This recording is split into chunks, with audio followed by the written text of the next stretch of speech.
અરે ઓછું નાક પણ અસલી નાક. MDH કાશ્મીરી લાલ મરચાની પાવડર. MDH. Welcome back.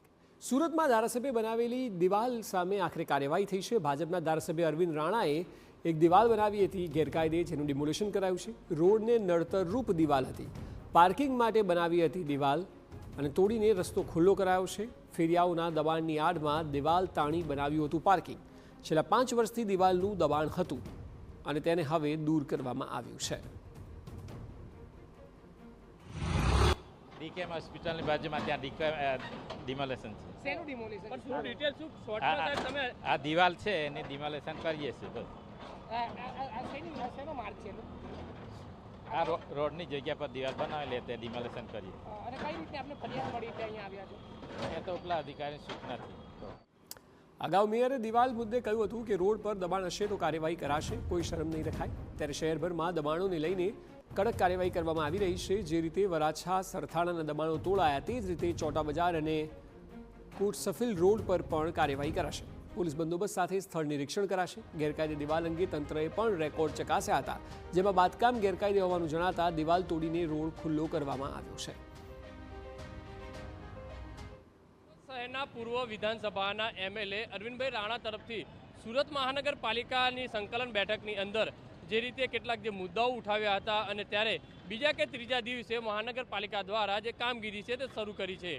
ખુદ MLA જે અરવિંદભાઈ રાણા તરફથી જે પત્ર લખાયો હતો અને તેમનું જ જે ડિમોલેશન છે તે શરૂઆત છે તે મહાનગરપાલિકા દ્વારા કરવામાં આવી છે.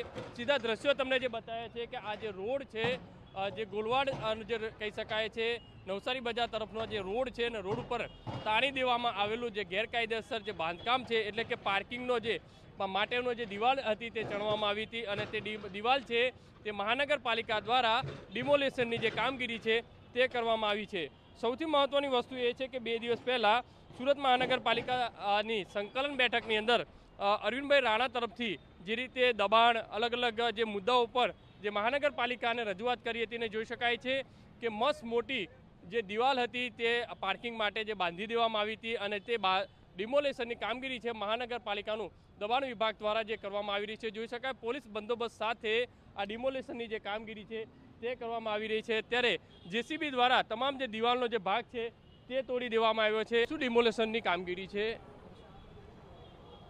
ના તો ડિમોલેશન શું કામગીરી? શું ડિમોલેશનની કામગીરી? આ દિવાલ હતી તેની તો ડિમોલેશન. શું હતું? મતલબ પાર્કિંગ હતું, કંઈક ડિટેલ જે આપણે કંઈક હા તો અમે એમાં પ્રેસ નોટમાં આપી દઈશું. પ્રેસ નોટની સવાલ અલગ છે. શું ડિમોલેશન મતલબ શું બાંધ્યું હતું, કઈ રીતે ડિમોલેશન છે? અહીંયા દિવાલ હતી એ અમે તો ડિમોલેશન કરી છે. કોની હતી એવું કઈ? કોના દ્વારા એ નહીં ખબર છે. એ આગળ તમે તપાસ કરીને કહીશું. MLA ની હતી કઈ એવું કઈ? તપાસ કરીને કહીશું. તો અધિકારી તમે ડિમોલેશન આવ્યા કરવા તો તમને ખબર નથી? અમે કહીશું ને ભાઈ, તમને તમને ખબર નથી તપાસ કરીને કહીશું. ઓકે. તો એમ તોડવા આવી ગયા છો? જે અધિકારીઓ જે રીતે MLA નું જે બાંધકામ છે, એટલે અધિકારીઓને પણ બોલતા 2 વાર વિચાર કરી રહ્યા છે. શું કહેવું છે કાકા, કેમ અહીંયા તોડ્યું છે? ભાઈ અમને ખબર નથી. હું તો અહીંનો માણસ છું, રહેવાસી છું. એટલે આ કોનું હતું કઈ ખબર? આ કોઈનું આ તો કોર્પોરેશનનું જ હતું, પણ આ ખાલી બધી ગંદકી થતી એટલે બાઉન્ડ્રી કરી છે. લોકો ફરિયાદ કરી? હા. શું ફરિયાદ કરી? ફરિયાદમાં ગંદકી થતી હતી એના માટેની ફરિયાદ હતી, બીજી કંઈ નહીં. એટલે અત્યારે ડિમોલેશન હા, અત્યારે ડિમોલેશન થાય. એટલે MLA નું હતું કઈ ખરી? MLA દ્વારા કબજે કરાયેલું? ના, એવું કંઈ નથી, એવું કંઈ દબાણ નથી. જે રીતે દ્રશ્યોની અંદર જોઈ શકાય છે કે આ ડિમોલેશનની જે કામગીરી છે તે કરવામાં આવી છે.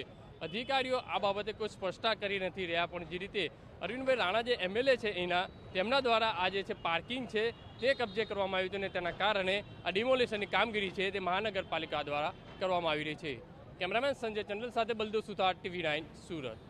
MDH બિરયાની મસાલા, પારંપરિક બિરયાનીનો અસલી સ્વાદ. MDH.